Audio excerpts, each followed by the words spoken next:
All right, what's up guys, Dundas here. So, chugging along with my everyday pull-up still. Today I'm at 379, 369 I believe. I could be wrong, could be right. Anyways, today I didn't have the kids, so I've been productive in terms of daily duties and chores and stuff like that. I don't think I've managed to complete everything I've got on my list. I didn't end up vacuuming upstairs, not vacuuming, mopping upstairs, so that's just the wet areas, which I can probably just do it tonight, so that's fine. But otherwise I got most of the stuff done. I mopped downstairs, I cleaned things up, I put things away, I did a lot of washing of bed sheets and stuff like that, and hopefully it's dry by now. I'll head home and see if it's all good. The reason why I'm out is because I just dropped off the Christmas gift for a mate, and also had to just pick up my shoes. The shoes I've got actually, the RM Williams, they're in my car. I'll show you. I'm sitting in my car at the moment. I just did my pull-ups and doing a little voiceover now. So a pretty schmick sort of shoes. These are pretty fancy shoes. RM Williams, made in South Australia, Adelaide. One of the best leather boots in the world, if not the best leather boots in the world. Louis Vuitton ended up buying out this RM Williams for a little while to get onto their research and development and understand how to make shoes as well as they do.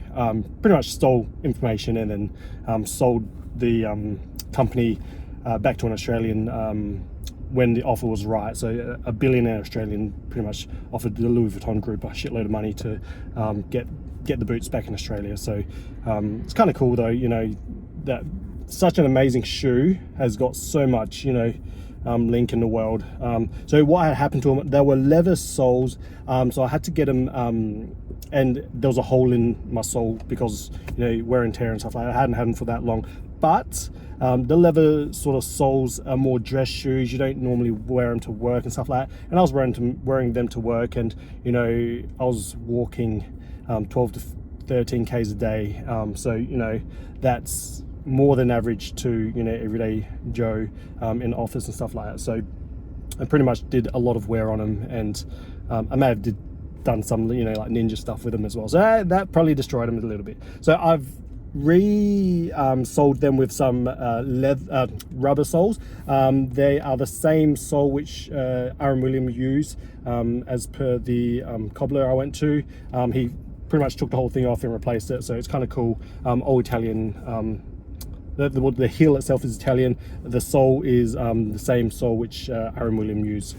Anyways, away from those shoes, back to the pull-up side of things.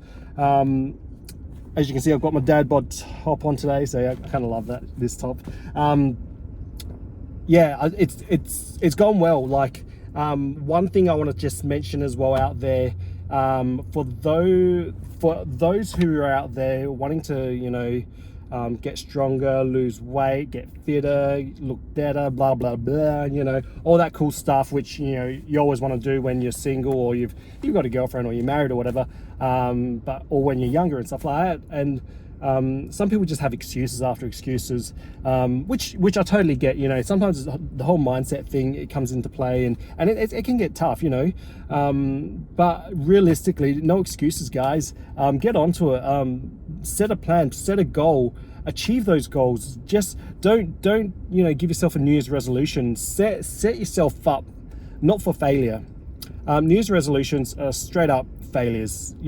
How many people do you know talk about having a New Year's resolution, especially with New Year's coming up? That's in just a few weeks away.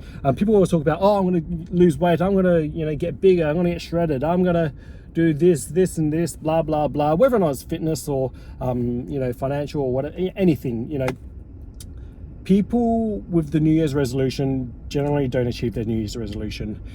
If it takes you a whole year to decide on a plan, then the likelihood of that plan, unless you've taken a whole year to really plan out that plan and set yourself up for success, it's going to fail, because you say these things, it's a blah blah blah, I'm going to become a millionaire next year, and you don't do anything about it. Obviously nothing's going to happen. Same with your fitness goals and stuff like that. And what I want to say, and this is something I was thinking about just as I was walking back from the pull-up bar, which is literally just over there. I was just thinking, fuck, without kids, I can do so many things. Like, I love my children, don't get me wrong, and I still work out when I can, after hours when I go to bed and stuff like that, and that's all okay. But, you know, before I had children, I can understand why I was able to get to a decent size, why I was able to shred, blah, blah, blah, because I had a lot of time on my hand, man. Even like was spending, you know, 4 full days with my girlfriend at the time, who was now my wife. I was still able to hit the gym, you know, doing 2-hour sessions and stuff like that, and also working full time. At that time, before the kids and before I got married, I was working full time, studying full time. How do you do that? Well, actually, I lied. I wasn't studying full time. I was studying part time. I was at uni studying part time. I finished my grad dip in 1.5 years. Usually it takes 1 year to do, but I finished it in 1.5 years. So technically I was not full time because of that. And you know, I was able to achieve those things, and it wasn't too hard, to be honest. For the guys with children, working full time, doing their masters and shit like that, far out, I take my hat off to you. That shit is not easy. Earlier on in the year, I tried to study and do another grad dip, not in emergency nursing, but in safety and quality. And I struggled big time. I had kids at home. I was trying to do a presentation, and the first, 2 minutes was fantastic. The final 3 minutes was daddy. Oh my gosh. And even trying to study and having home commitments and, but ensuring that the wife is satisfied, with your input towards, the family. It's hard, and it's not easy at all. So if you do not have children, if you are not caring for someone, get out there. Hit those goals. Don't pussyfoot around. Sorry for the chicks out there using the word pussy, but don't shit around, guys. Like, it can be done, and let's be honest, it probably isn't that hard. You just need to do it. It's straight up simple, guys. If you've got, 100 kilograms, if you weigh 100 kilograms, you want to drop that 20 kilograms, you can fucking do it. Don't be lazy. Just fucking do it. I'm sorry, guys. Obviously, if you don't want to lose that weight, you won't lose that weight. If you truly want to lose that weight, you'll put that effort in. You'll make sacrifices where you need to. It doesn't have to be a lot of sacrifice as well. That's the biggest thing. Do some research behind it. Look things up. Understand the body, and then experiment on yourself. Because if you don't, it's not going to work. You got to work out what works for you, how you're going to achieve your goals. Otherwise, you'll never make it. That's all. I've been talking way too much. Check out the vid. I start off with actually doing a potential failure of a muscle up, but this was after I did my 50 pull-ups. I decided to throw in a muscle up and see how I went. At the end of the video, there's my air walks as per usual, or I might even throw that in. I don't know. I haven't edited the video yet, so you'll see what you see, but definitely putting in the potentially almost failed muscle up, because that's what it looks like after doing 50 pull-ups. That's all, guys. Peace. All right, guys. So like I promised and like I said, I was going to do those, or do the muscle up to start off with. Beautiful backdrop here with the lighting and stuff like that. Absolutely love it. Unfortunately, the sun where it was angled at was poor angulation in line with the bars itself. So when you see me doing my pull-ups, you won't be able to see my definition as much as I'd like to have seen it. But otherwise, you can kind of see it when I'm hanging, but it's not as pronounced as kind of cool and chiseled as I'd like. Anyways, here I am about to do my airwalk pull-ups. Loving these airwalk pull-ups. They're starting to feel really good, and I am a little bit fatigued here. If I'm fresh, they'll probably look a lot better.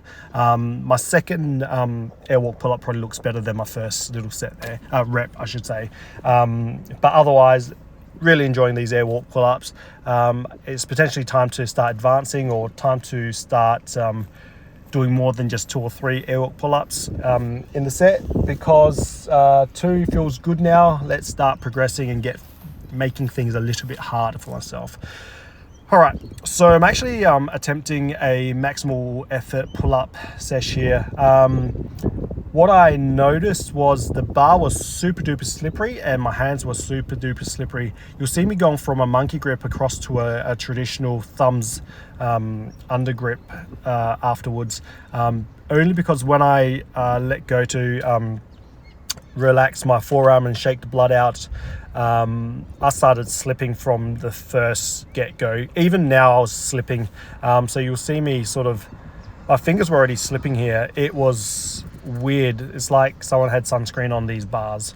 But anyways, forced me to work my grip a little bit harder than I normally would, and you'll see at the end of the video, it looks like I'm struggling to get the final pull-up in, which I go for. I don't hit 50, by the way, but me struggling was actually my fingertips, hoping that I wouldn't slip off while I was doing my pull-up.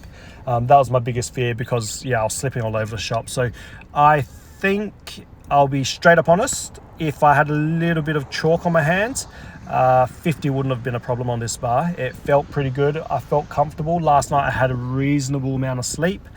First time in forever that I had 7.5 hours of sleep, and I am pumped and energized, guys. This is great.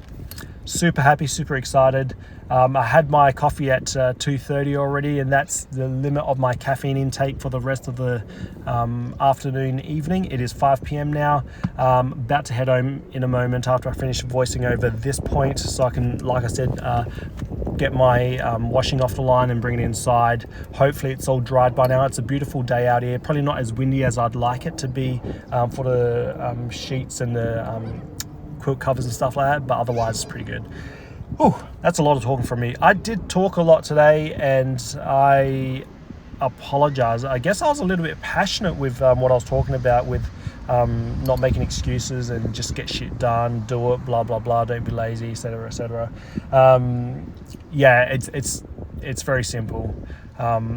Just to push in, add into that, I guess. TV's bad. Don't watch TV if your goal is to lose weight, unless you've got a spin cycle, you've got a cross trainer, you are following video on TV. Avoid watching TV too much, or limit yourself. Literally have like a lockout period on your TV, or set an alarm or something like that, because TV will cause you to fail massively, and that's a given fact. I'm a culprit of that, and that's probably why I sleep so late. My own fault. It's time for me to amend my errors, and that's that's starting now. That's all for now. Peace out, guys.